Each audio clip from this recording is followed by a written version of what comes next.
Bom dia, o sol já nasceu lá na fazendinha. Bom dia, pessoal, tudo bom?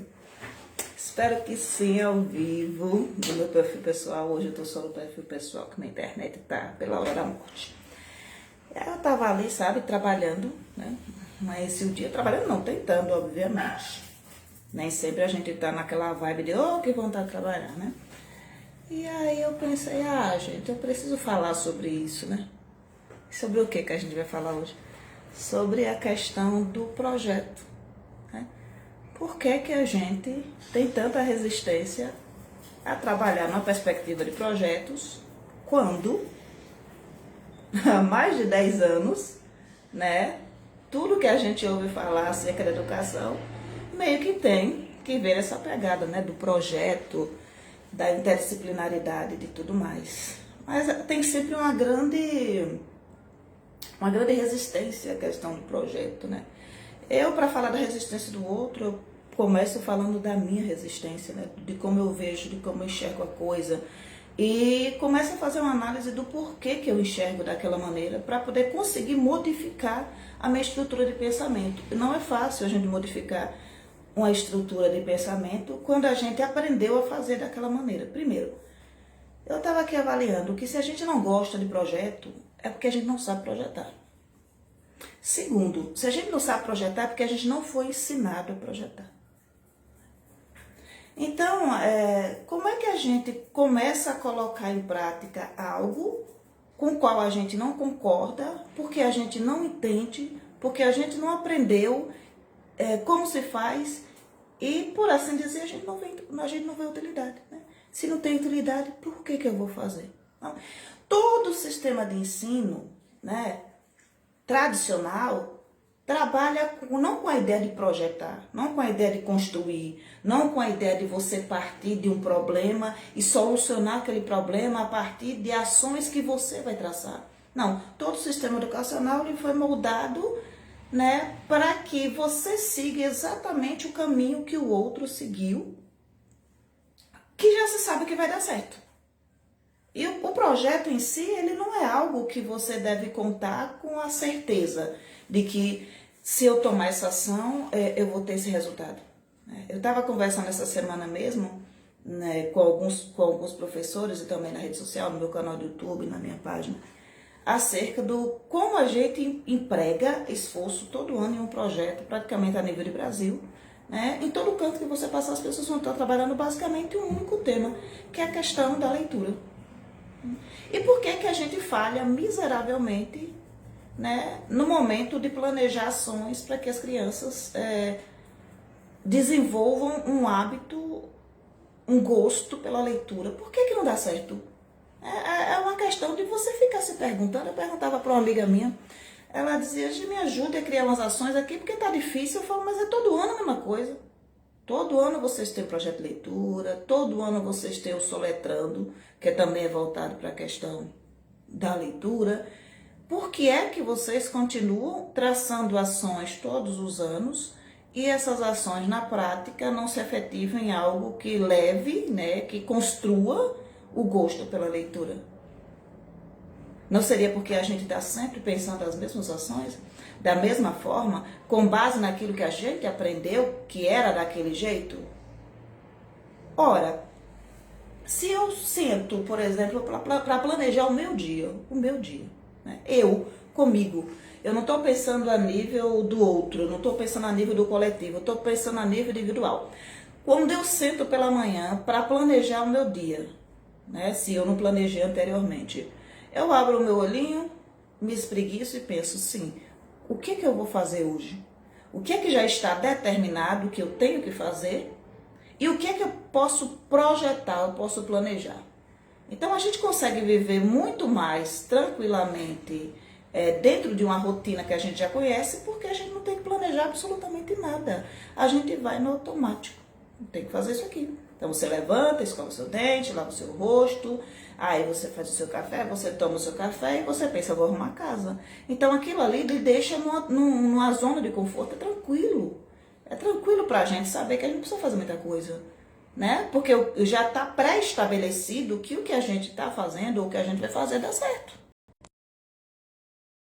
Está, por assim dizer, estabelecida de forma mecânica, eu tenho tranquilidade. Né? Mas quando a gente fala em projetar, né, para a escola, a nível de educação de crianças e de adolescentes, a gente precisa partir de um ponto que é um problema.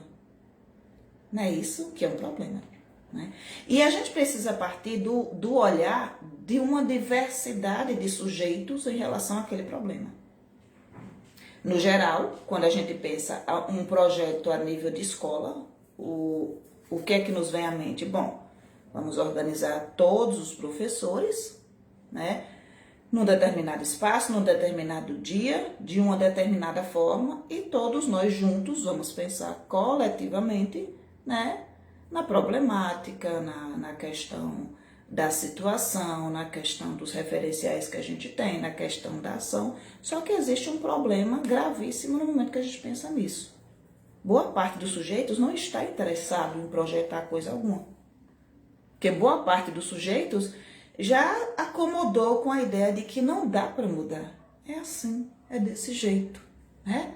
Uma parcela está pensando, bom, eu vou entrar, vou dar minha aula, o interesse é deles, o custo é deles, a vontade é deles, precisa de um projeto para estar aqui escrito, introdução, justificativa, né, problematização, seja lá que esquema que vocês seguem na escola de vocês, né? Vai estar tudo esquematizado, pronto, tá lá. Eles precisam de um papel escrito, eu vou dar um papel escrito para eles, obviamente, é isso aí. De resto, eu vou entrar na minha sala, eu vou dar minha aula do jeito que eu quiser, eu vou promover as ações que eu tiver vontade, o que tiver escrito no papel está escrito no papel e dane-se. Basicamente é com isso que a gente lida no dia a dia e essa é uma problemática seríssima quando a gente fala de construção de projeto, né? A segunda questão a gente escuta muito de professores que eu não aguento mais teoria, eu não aguento mais blá blá blá, eu não aguento mais, né, falatório, eu não gosto de teoria, a gente está o tempo inteiro discutindo, mas por que a gente não gosta de teoria? Por que a gente não gosta do blá blá blá? Por que a gente não gosta de falar sobre os assuntos? Porque já está calejado. Porque são sempre as mesmas questões, são sempre as mesmas ideias, são sempre as mesmas teorias, né? Mas quando a gente fala assim, nós temos um número de sujeitos, né, numa equipe, 15, 20 pessoas, se pressupõe que existe uma diversidade de pensamento, né, e existe uma diversidade de teorias que podem ser trazidas para o campo do debate. Só que a gente também vem do sistema de ensino que nos ensinou que não é bom, não é bom colocar para fora as nossas ideias, porque parece que a gente está se exibindo. Né? Então tem sempre 2 ou 3 que falam, e geralmente esses 2 ou 3 que falam tem já aquela corrente teórica que eles seguem, que eles acreditam. Ou, por assim dizer, já tem uma forma de fazer, um jeito de fazer, já tem as ações traçadas, já tem os objetivos, né, dentro da cabeça para poder colocar aquilo em pauta. A grande maioria se cala. E a grande maioria que se cala, depois reclama porque as ações foram traçadas sem levar em consideração eles. A gente viu muito isso na questão da Base Nacional Comum Curricular. Como assim? Ainda existe muito profissional, professor, que diz, olha, a gente está sendo obrigado a colocar em prática uma coisa que não foi a gente que decidiu, foram os teóricos que decidiram. Mas quanto tempo a gente passou pensando numa base nacional comum? Quantas discussões, quantos fóruns, né? Quantas conferências foram feitas, quantas enquetes se abriu em rede social, né, a nível de Brasil, para que a gente discutisse esse documento e quantos professores, de fato, estavam engajados em discutir esse documento. Então, a gente aprendeu que dá para reclamar, depois que aquilo já está construído.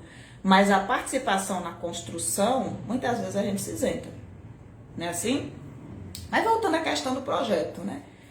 Cria-se um projeto, por exemplo, de leitura com base no pensamento coletivo de um número X de profissionais e professores. O primeiro erro na questão da construção do projeto é desconsiderar o meio e a criança. Né? A gente considera o quê? O problema.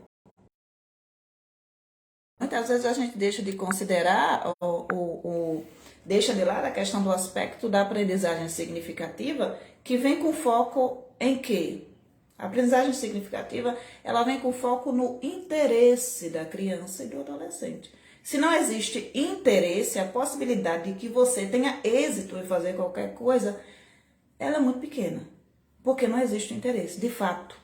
De fato. Se eu sento aqui, por exemplo, para conversar com vocês, numa live, ou no YouTube, ou numa palestra, ou numa sala de aula, é necessário que você tenha interesse naquilo que eu estou falando, porque senão é palavras ao vento, não serve de nada, né? Mas quando a gente pensa num projeto de leitura, a gente pensa em quê? A gente pensa numa criança sentada na frente, né, com o livro na mão. É isso que a gente pensa. Uma criança sentada com o livro na mão ou uma criança deitada com o livro na mão. Então, boa parte dos professores pensa a leitura, a questão da leitura, como algo da minha infância, né, algo da minha adolescência. E quantos professores de fato têm o hábito de ler? Quantos professores de fato são apaixonados pela leitura? Quantos professores de fato acreditam que a leitura é algo transformador? Então, como é que eu consigo projetar algo para desenvolver um hábito que eu não tenho? Como é que eu consigo projetar algo para criar no outro interesse e paixão em relação a uma paixão que eu não tenho? Ora, paixão dá para ver no olho, né? Paixão dá para ver na troca, no dia a dia. Quando você entra na sala de aula de um professor apaixonado, você sabe que ele é apaixonado por aquilo que ele faz. Quando você tem à sua frente um professor que te dá aula, que você está sentado olhando para ele, e ele está falando de determinado assunto e o olho dele brilha, você sabe que ele tem paixão por aquilo que ele está fazendo. Então, como é que a gente consegue promover ações que despertem o interesse na leitura quando nós não gostamos de leitura? Boa parte dos profissionais que a gente senta e diz assim, gente, a gente vai fazer um projeto de leitura, ok. O que é que você pretende fazer? Ah, eu quero adotar um livro. Sim, a gente está falando em despertar um gosto pela leitura, né? Por essa questão mágica que tá em volta, né, do desenvolvimento pessoal em torno do que a gente aprende a partir da interação que a gente tem, né, com diversas ideias que estão dentro da literatura, por assim dizer. O professor está sempre pensando em um livro. Não, olha, eu li esse livro aqui, foi lá no acervo da escola e eu encontrei aqui. De 20 livros eu encontrei esse aqui. Nossa, esse livro é maravilhoso, é um livro bom, é um livro que eles vão se interessar. A partir desse livro a gente vai produzir texto, a partir desse livro a gente vai produzir vídeo, áudio, a gente vai fazer encenação. E aí começa a questão do foco em um gênero, que é o gênero de interesse do professor, não do interesse da criança. E muitas vezes é com foco na imagem do livro, na ilustração do livro, né, que é interessante para o professor, não é interessante para a criança. E se a gente leva em consideração toda a questão em torno do prazer de ler, é preciso compreender que cada sujeito gosta de uma coisa diferente. Eu, por exemplo, aqui na minha casa, minhas meninas, elas cresceram me vendo ler literatura brasileira. Então, Machado de Assis, né, João Cabral do Melo Neto, José de Alencar, né, e tantos outros, Raul Pompeia e tantos outros. Então, os meus filhos, eles cresceram me vendo ler literatura brasileira. Se eu colocar um livro de literatura brasileira na mão de uma filha minha, ela quer morrer. Eu já fiz de tudo pela gostar. Na questão de, mãe, eu não gosto de literatura brasileira. Aí eu pego Senhora de José de Alencar, que eu acho extraordinário, né? Um livro que para mim, apesar de ser um livro romântico, de ter um final romântico e tudo mais, eu sou mais realista, sou mais dado ao realismo, eu acho assim tão extraordinário, a menina não consegue ler. Eu pego Dom Casmurro, a menina não consegue ler. A menina quer ler gênero de aventura, né? A menina quer ler alguma coisa mais voltada para esse universo da fantasia, assim, o Hobbit, né, uns negócios lá, Gravity Falls, um negócio lá que pra mim não faz muito sentido, mas ela gosta. Apesar de eu adorar o Hobbit, né, mas meu entendimento sobre o Hobbit é muito pequeno. Minha mentalidade não alcança o Senhor dos Anéis, apesar de eu ser apaixonada pelo Senhor dos Anéis e o Hobbit. Minha mentalidade só pega isso aqui, eu não consigo, não me estendo. Né? Mas o que eu quero colocar com isso? Eu quero colocar que se não existe um interesse real do aluno, da criança, do adolescente, por aquilo que está sendo apresentado, não existe ação do professor que seja positiva no sentido de criar um hábito de leitura. Por quê? Porque eu estou apresentando para o meu aluno, para um coletivo de crianças, eu estou apresentando uma única possibilidade de leitura, que é um único livro. Por exemplo, eu sou apaixonada pela história da Bela e a Fera. Então, eu vou levar aqui a história da Bela e a Fera, dentro dessa perspectiva aqui e tudo mais, eu apresento para a criança não gosta de conto clássico, né? A criança gosta de algo um pouco diferente. Então, a princípio, quando a gente pensa um projeto de desenvolvimento de gosto, de prazer pela leitura, a gente deve considerar o sujeito e não o problema. Qual é o problema que se coloca para nós quando nós escolhemos um projeto de leitura? O problema inicial é as crianças não têm prazer em ler. Elas não gostam de ler. Mas elas não gostam de ler o quê? Porque quando a gente vai se aprofundar um pouquinho mais na questão, e é por isso que a pessoa diz, mas é muito blá blá blá, é muita teoria, muita conversa. Sem a teoria, sem o blá blá blá, sem a conversa, o seu olhar ele não expande para o todo. Né? O todo não é. Minha cachorrinha tá querendo para mim. Deixa eu pegar aqui. A gente tem a questão, a gente tem o problema, por assim dizer. Qual é o problema? O problema é que as crianças não gostam de ler.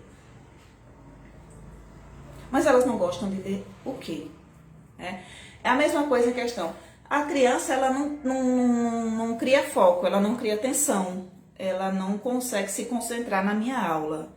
Sim, é porque ela não gosta de aula, é porque ela não gosta de escola, é porque ela quer estar em outro lugar que não seja aquele lugar, ou é porque a sua aula está desinteressante? Não? Tem sempre um porquê de como a criança... Tem sempre porquê a criança está se comportando daquela forma na tua aula. Então, muitas vezes não é o simples fato da criança não se concentrar naquilo ali, é porque aquilo ali é desinteressante. Aquilo ali é chato, aquilo ali é enfadonho, aquilo ali não tem graça, aquilo ali não tem propósito, aquilo ali não desperta interesse. Não é assim? Mas, no geral, o que é que a gente faz? Partimos do problema. Qual é o problema? Não gosto de ler. O que é que eu tenho que fazer? Eu tenho que fazer, criar estratégias, ações para que a criança goste de ler. O que é que a gente vai fazer? A gente vai criar toda a introdução acerca do problema, a justificativa, tudo mais, que é toda a parte teórica. E aí a gente vai chegar nesse ponto aqui das estratégias, das ações. Como é que serão essas ações? Só que boa parte do tempo o professor está tão cansado de projetar e não dar certo, ele está tão cansado de projetar e o negócio não ir para lugar nenhum, que ele faz o quê? Gente, coloca aí, fazer isso aqui. Coloca aí, fazer aquilo ali. Coloca aí, aquelas ações que a gente já está acostumado no dia a dia. Né?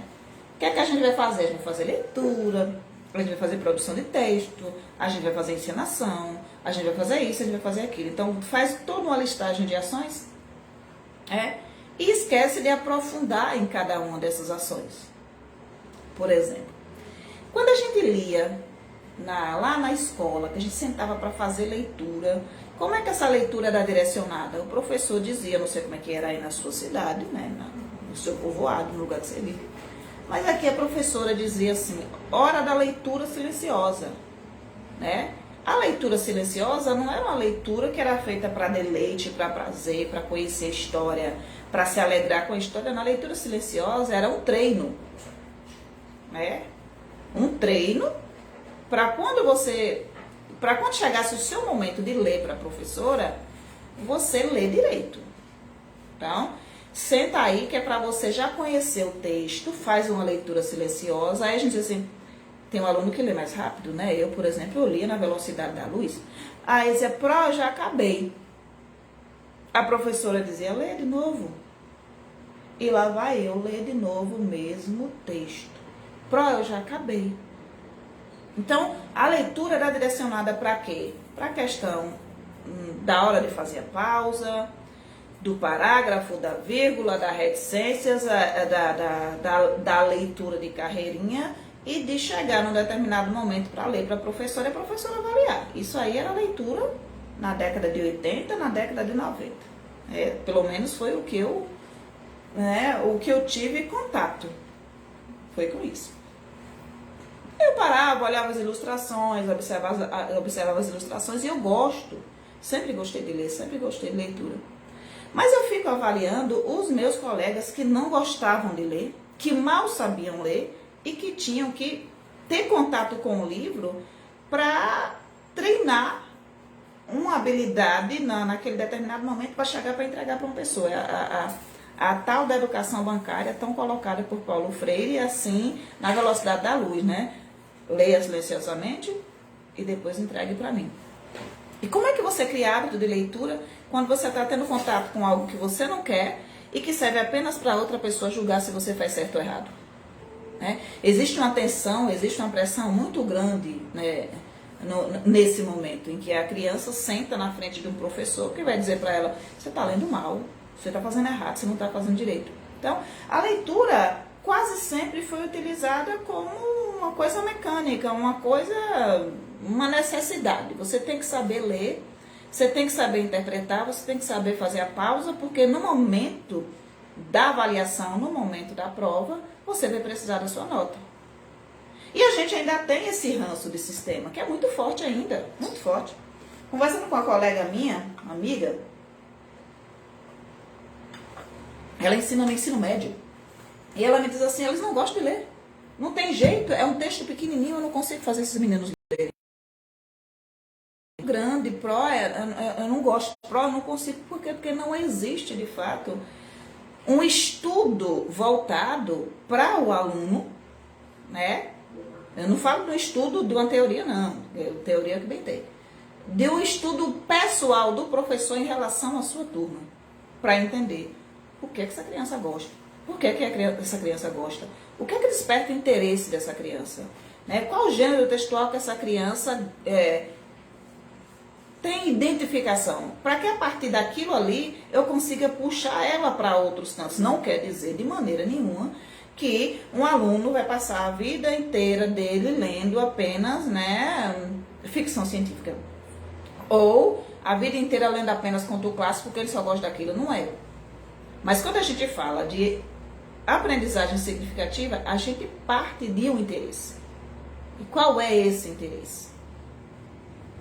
Quando a gente fala em ler, em projetar algo para desenvolver gosto pela leitura, o que a gente quer com isso? O que a gente acredita que a gente consegue a partir da leitura?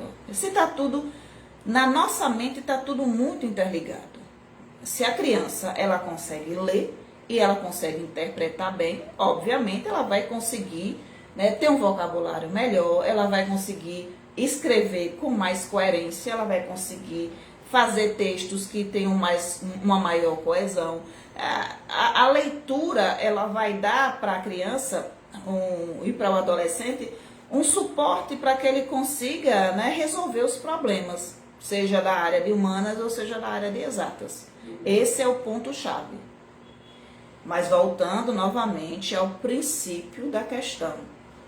Como que você desenvolve algo no outro que você não tem? Como que você faz alguém gostar de algo que você não gosta? Como você consegue desenvolver no outro uma habilidade que não é tua? Quando a gente fala, por exemplo, de produção de texto, e a gente faz um paralelo com essa produção de texto e um relatório de educação infantil do Fundamental 1, quanta segurança um professor tem para sentar-se e fazer um relatório de uma criança, por exemplo, de alfabetização? Eu estou trabalhando com esta criança durante 3 meses, aí eu tenho que fazer um relatório trimestral. Para fazer um relatório trimestral, eu preciso de um apanhado de coisas. Eu preciso de uma leitura da realidade da comunidade e da realidade da escola. Eu preciso de uma leitura desta criança, da convivência dessa criança em família e com a comunidade escolar. Eu preciso de uma análise, de uma leitura, obviamente a gente não lê só a palavra. Eu preciso de uma leitura das competências e habilidades não desenvolvidas dessa criança no momento que ela entrou na minha sala de aula. Isso é outro aspecto da leitura. E eu preciso fazer uma outra leitura de realidade o que a gente conseguiu de avanço com essa criança em 3 meses. Percebe? É todo um trabalho de ler o mundo, de cruzar isso com aquilo que a gente já leu a nível de teoria. Então, se por exemplo, eu tenho uma criança que chegou na escola, primeiro ano, obviamente uma criança que pode estar aí pré-alfabetizada, que pode estar aí no nível pré-silábico, ou uma criança que chegou ali e está na garatuja, ok? É isso que eu tenho, essa criança chegou aqui assim. Por quê? Se eu tenho 20 crianças e dessas 20 crianças, 17, né, chegaram ali no pré-silábico e essa criança, ela tá na garatuja, eu quero saber o porquê. Né? Porque se todas as outras crianças estiveram na mesma sala de aula, estudando com o mesmo professor, o fato de essa criança em especial, não ter tido avanços significativos na questão da pré-alfabetização com o trabalho dos pré-requisitos básicos, eu quero saber o porquê. Aí onde eu vou começar a fazer essa leitura da realidade, né? A comunidade, a família, a comunidade escolar, a questão dos fatores socioeconômicos, né? E daí, trazer para o campo, né, da sala de aula, do campo pedagógico, e entender por que essa criança não avançou. Entende? E boa parte das vezes você entende que uma criança, que os pais, cuja família, o desenvolvimento socioeconômico da família é inferior a dos outros, a possibilidade de que essa criança ela tenha um menor avanço é maior. Ah, mas por quê? Não é só querer? Não é só querer. Tu tem uma criança que chega na escola, chega mal alimentada. Uma criança que não tem um acompanhamento em casa dos pais. Quando eu falo de acompanhamento, eu não estou falando de acompanhamento pedagógico do pai ensinar dever. Não, eu estou falando do afeto. Eu estou falando do olhar, do cuidado, da escuta. De uma família que de fato mostra para a criança que se orgulha dos avanços que essa criança faz. Fato como essa criança ela tem avançado. Quando a criança chega em casa e diz assim, pai ou mãe, hoje eu aprendi isso aqui. Como é que essa família vibra ou não? Compreende? Então eu tenho que partir de toda uma leitura de realidade para chegar até um espaço, né, em que eu entenda a criança e consiga sentar e desenvolver, né, numa linha de raciocínio coerente, né, eu consiga desenvolver a produção do relatório trimestral para dar conta de como essa criança chegou, quais as condições dessa criança em família, em sociedade, em nível de interação, em nível de socialização, né? E tudo que abarca a questão da educação a nível integral. Eu não tô falando apenas de uma criança que tem que aprender a ler porque tem que aprender a ler.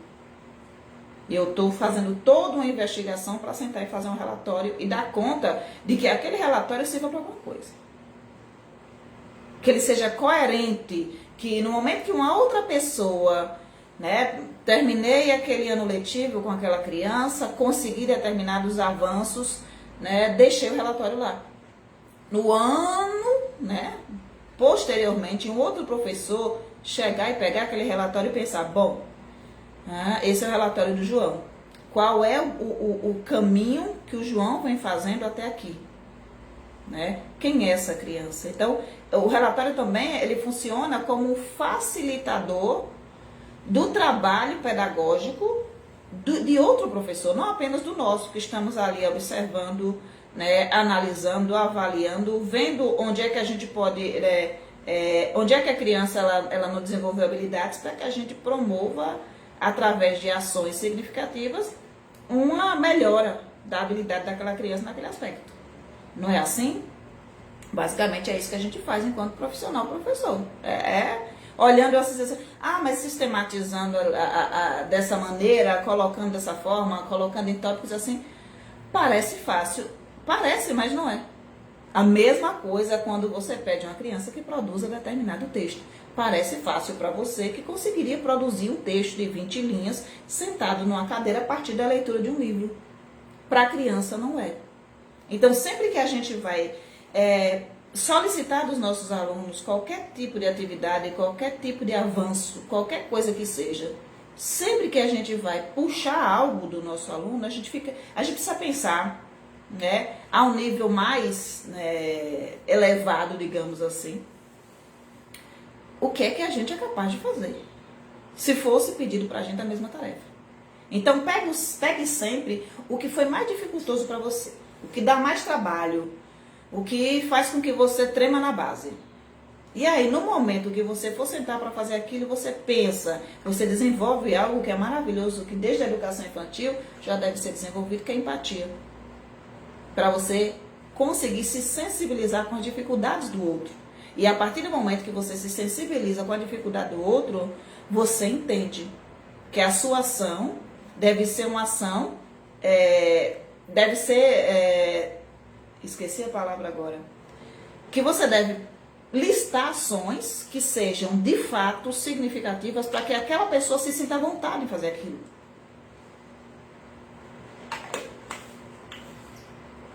Por exemplo, se o coordenador pede de você, olha, dia 20 eu quero, né, que os relatórios estejam todos prontos. Você tem 20 alunos, né? Você tem o início do mês, até o dia 20, ele quer os relatórios trimestrais prontos, ok? É isso que o coordenador pede de você. O que é que você vai fazer? Você vai começar a se sentar. E se você for uma pessoa organizada e conseguir fazer o projeto e seguir o seu planejamento, cada dia eu vou tirar 2 horas do meu dia, ou 1 hora, para realizar, né, a construção desses relatórios. Então, em cada dia eu pego um. Dia 20 eu estou com todos prontos, né? Ou eu pego 2, né? E daqui a 10 dias eu já acabei os 20. Não é assim? Mas nem tudo que a gente projeta, que a gente planeja, que a gente coloca na ação, a gente consegue chegar até o final. Então, não dá. Não dá. A mesma coisa num projeto. Uma coisa é o professor sentar aqui com 20 outros professores para listar ações. A gente acha 1 milhão de ações que dá para fazer. Que todo mundo vai lembrando, então, eu fiz isso aqui, o outro eu fiz aquilo ali, eu fiz aquilo outro. Mas a gente está sempre pensando em ações que já são do corriqueiro. Já estão ali, né? O que deixa a gente um pouco encafifado, porque assim, se já estão ali e a gente não está conseguindo chegar ao objetivo, é porque não tem eficácia. É porque alguma coisa dentro disso que a gente traçou não está sendo colocado em prática, que pode ser isso, ou realmente não serve, né? A gente vai adotar um livro para criar hábito de leitura. É uma ação que, para mim, eu acho meio complicada de se efetivar na prática como algo que desperte hábito, porque a gente tem uma única história para um coletivo de pessoas que têm interesses diferentes. Não é isso?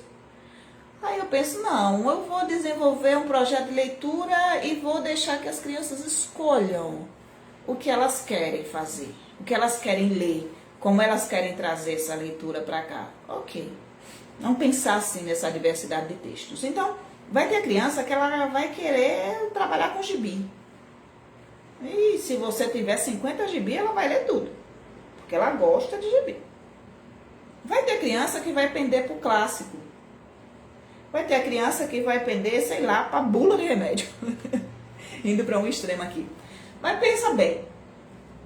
Aí a gente se depara no campo prático com o primeiro problema. O acervo que a gente tem, ele é limitado. Se a gente for pensar a nível presencial, o que é que tem na biblioteca da escola? O que é que a gente tem de acervo aqui? É pouco. E muitas vezes na escola você não acha nem um único gibi. E é por isso que o olhar do professor não pode estar voltado para aquele campo, para aquele espaço, para aquele lugar, para aquele momento. Ele tem que expandir. Expandir para o quê? A gente tem, hoje em dia, acesso à informação. Nossa, é muita informação. A gente tem e-book, a gente tem quadrinhos na internet, tirinhas, a gente tem textos, a gente tem... A internet, ele é um mundo de coisas. Ah, mas nem todo mundo tem internet. Ok, na escola tem. Pelo menos aqui no município tem, né? E nesse momento agora eles colocaram mais alguma coisa para a criança conseguir ter acesso e tal, então tem. Se você tem isso, tem internet na escola. No momento que eu estou na escola, eu estou coletando junto com as crianças aquilo que elas gostam, aquilo que elas têm interesse. Sabe? Tem criança que tem interesse por questões científicas. Né? Ciência é hoje das crianças. Pronto. Lá eu tenho um site. Não existe só um portador de texto no mundo. Então, quando eu falo em projeto de leitura, eu não posso sentar e pensar simplesmente uma criança sentada na frente de um livro. E de um livro que eu escolhi. Porque isso é dar tiro no pé. Nada mais do que dar tiro no pé. Então, a criança ela tem ali, o professor tem ali uma diversidade de textos. Né? E é por isso que quando a gente fala em projeto, a gente não pode pensar assim, o gestor fica lá e o coordenador pensa no pedagógico, o gestor não se mete. Por quê? Porque depende do gestor também. Se eu encontro lá uma história que é de interesse do João ou da Maria, Maria gosta de ler, né, artigo científico, né? E aí a gente vai procurar textos que falem a linguagem que a Maria consegue entender, que são mais infantis, para trazer para ela. Eu tenho que ter disponível na escola, né, por parte do gestor, né, o recurso para conseguir imprimir, caso a Maria não tenha acesso à internet, a Maria não tenha celular. Né? Vem ali das camadas mais populares, não tem determinada coisa, o professor tem que dar seus pulos para poder fazer acontecer. E é assim que funciona. E é por isso que os projetos não se efetivam na prática. Porque a escola ainda trabalha muito de forma isolada.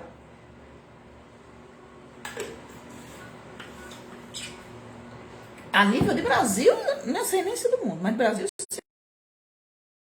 tem os profissionais que eles funcionam como ilhas.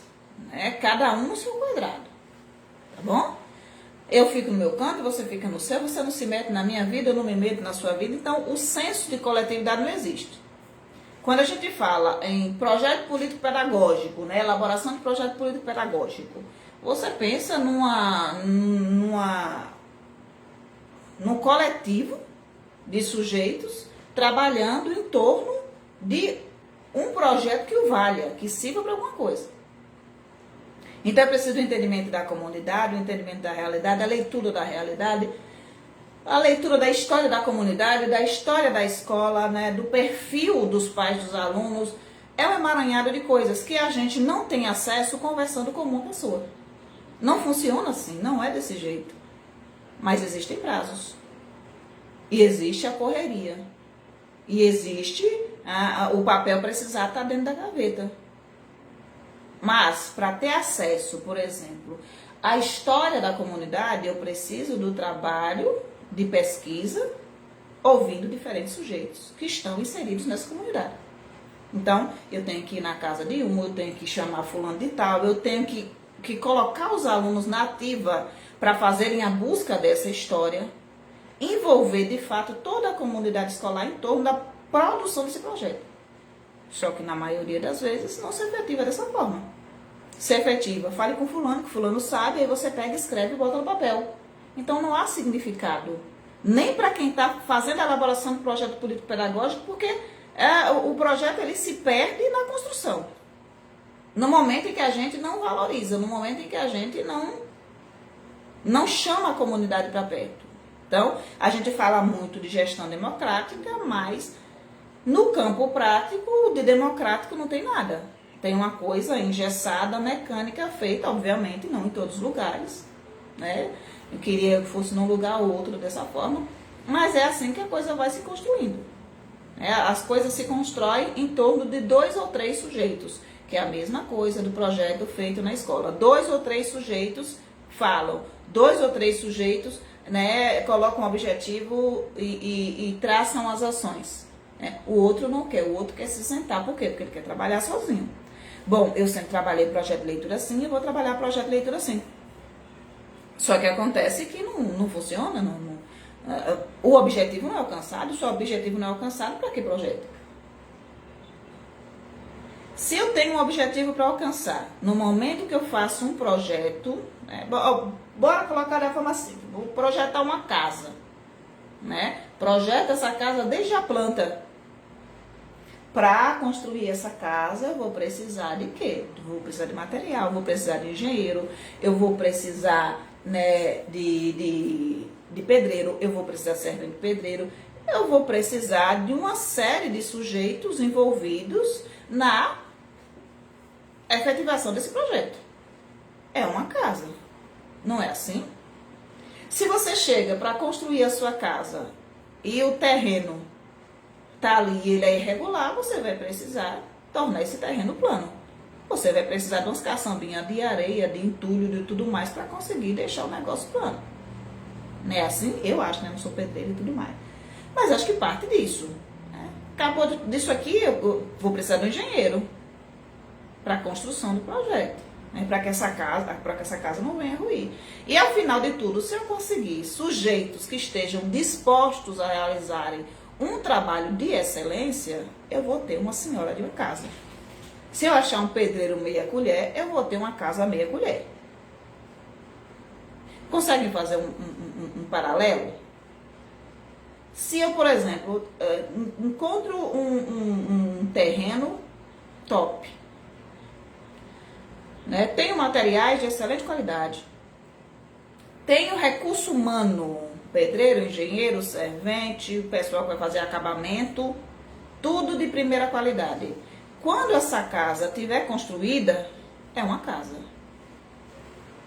Agora quer dizer que se eu encontrar um pedreiro meia colher, um engenheiro sei lá, de porta de boteco, um terreno mais ou menos, e tiver um material de segunda qualidade, que eu não vou ter uma casa? Não, eu vou ter a casa.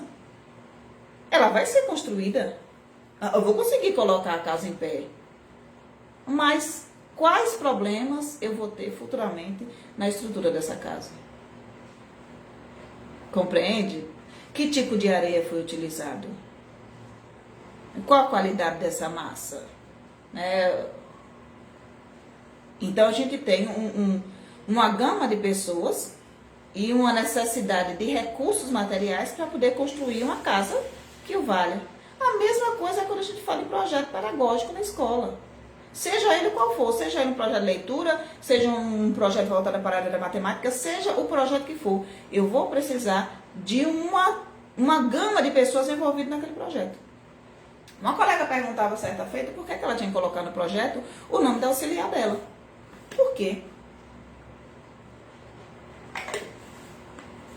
Se foi eu que construí o projeto, se foi eu que escrevi o projeto, por que eu tenho que colocar o nome de fulana de tal? Ora, você tem que colocar o nome de fulana de tal, porque o projeto não é só uma folha escrita, um projeto precisa ser colocado no campo prático, e no campo prático essa pessoa te ajudou? Sim. No momento de elaborar o projeto, você conversou com essa pessoa? Sim. Então, as ideias dessa pessoa, apesar de você ter elaborado, construído, né, digitado e tudo mais, a ideia não partiu apenas da tua cabeça. A elaboração partiu da tua habilidade em digitar ou em pegar a ideia das outras pessoas e desenvolver um projeto. Né? É um filho que é feito em conjunto, porque o projeto não é só meu. Se eu tenho um auxiliar de turma, que seja uma turma de creche, e eu quero lá desenvolver um projeto que envolva a questão da criança não morder mais. Tá um índice de mordida enorme e eu quero que as crianças não mordam mais umas às outras. Então, eu vou desenvolver um projeto aqui, fulano, né? Vamos desenvolver. Aí conversa, entende, vê quais são os mordedores, vê quais são os eleitos para serem mordidos, vai buscar todo o aporte teórico, pega a teoria, coloca aqui. Eu vou buscar um livro pedagógico, um livro didático, um paradidático, seja lá o que for, eu vou fazer fantoche, eu vou fazer alguma coisa, vou desenvolver algumas ações aqui, para que as crianças consigam compreender no campo prático que não é bom morder. Né? Já que a palavra não, elas não entendem. Ok, tá certo. A sua auxiliar que está na tua creche, correndo atrás do menininho que foi para a rua, né? Acalentando o outro que está chorando, ajeitando o outro que está querendo subir nas cadeiras, ela está dando suporte para que você consiga desenvolver a prática pedagógica no sentido das crianças conseguirem assimilar aquilo que você está levando. Desculpa. Sem ela, o teu projeto seria colocado em prática como uma casa, né, que tem um material de segunda qualidade, mais ou menos, vai chegar a ser construído, vai. Mas o apoio dessa pessoa é imprescindível para que o projeto dê certo. Como é imprescindível o apoio do pessoal da limpeza, da merendeira. Se eu quero desenvolver, por exemplo, numa creche, uma atividade para trabalhar, né, cores, né, para trabalhar com diferentes texturas, né, com sabores, com aromas, seja lá com o que for. Eu vou levar uma série de materiais para que a criança, né, construa a própria tinta, para que ela, basicamente, é o slogan do sabão em pó, se sujar faz bem, é assim. Essa criança, ela vai se envolver, né, com o manuseio dos diferentes materiais que eu levei lá. Então, levei açafrão, levei urucum, né, eu levei uma série de materiais para que essa criança vá explorando as cores e as texturas. Isso vai causar bagunça. Isso vai fazer sujeira. Impossível que não se faça sujeira. Faz. Se você tem na sua equipe de apoio profissionais da limpeza que não ficam injuriados quando a criança derruba alguma coisa ou quando a sala não fica, né, limpinha do jeito que deveria estar, você consegue desenvolver seu trabalho muito melhor. Porque imagina só, você desenvolve uma atividade hoje e aí suja a sala e no outro dia a equipe está com a cara desse tamanho para você porque você usou tinta. Ou porque você levou urucum, ou porque você levou açafrão e ficou difícil de limpar. Não é assim? Então você precisa de toda uma equipe em torno do trabalho que você está tentando desenvolver na sala de aula. Porque se a equipe não entende que aquilo ali é necessário para a aprendizagem dos alunos e a equipe não está engajada com aquilo, não adianta nada. Então por isso que os projetos muitas vezes, né, são tidos como algo irrelevante, algo que não serve para nada, que não presta para nada, que não... Para que eu vou querer isso aqui? Para que eu vou querer fazer isso aqui? Se eu vou colocar no papel, é a mesma coisa, né? Eu vou fazer a planta de uma casa, né? Sou engenheiro, né? Vou fazer um trabalho aqui, desse jeito aqui, para ver isso de pé. Mas aí eu não tenho material. Eu não tenho terreno, eu não tenho material, eu não tenho recurso humano para trabalhar, eu fico frustrado. É só um papel numa gaveta. Né? Você pode projetar um prédio de, sei lá, de 20, 30 andares, né? Arquitetar e tudo mais. E quando você chegar no campo da prática, você não tem o material, você não tem o recurso, você não tem o recurso humano, você não tem o apoio, você vai fazer o quê? Vira um papel dentro de uma gaveta. Então o que a gente precisa pensar quando vai construir um projeto, seja ele qual projeto for, é como é que a gente vai efetivar isso daqui na prática. Gia, então a gente só lista ações que a gente consegue fazer sem apoio da gestão. A gente só lista ações que a gente só consegue fazer sem apoio, né, da equipe de limpeza ou sem o apoio da minha auxiliar que não quer me apoiar.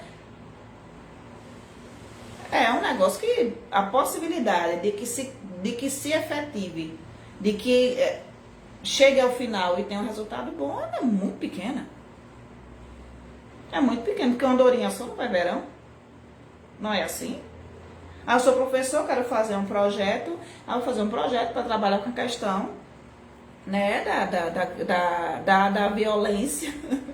Da violência física. Eu falei violência, a gente tem risada, porque não é violência não, viu? Pelo amor de Deus. A questão da mordida, né? Eu tenho que trabalhar com isso aqui, ok. Aí eu vou buscar o meu recurso, eu vou criar o meu recurso, eu vou empregar o meu dinheiro para comprar esse recurso, eu vou levar para minha sala de aula, eu vou fazer tudo sozinha.